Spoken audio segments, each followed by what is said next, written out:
పొద్దున్న వెళ్ళిపోయారండి 10 మంది దాకా.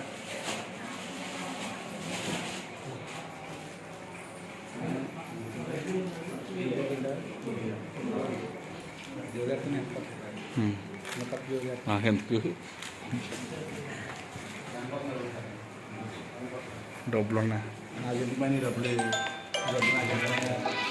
పెట్టినప్పుడు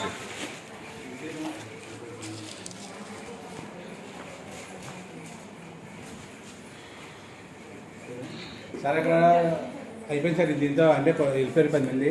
ఉన్న వాళ్ళు అందరికీ ఇచ్చాను అందరికి ఇచ్చాను సార్. ఇలా ఇవ్వండి సార్. ఇలా చూడమ్మా. అయిపోయింది సార్ ఇంతండి అంటే వెళ్ళిపోయారు 10 మంది. పీడియాట్రిక్ అయిపోయిందా? అయిపోయింది. పీడియాట్రిక్ ఉండదా? లేదు వెళ్ళిపోయారు మేము. సార్ అక్కడ ఇప్పుడు 4 కూర్చున్నారు బల్ల మీద అది చెప్తే ఇచ్చింది సార్. అక్కడ స్టాఫ్ ఉన్నారు ఏమన్నా చెప్తే స్టాఫ్ ఇవ్వండి అయితే తీసుకుంటాను. ఫోన్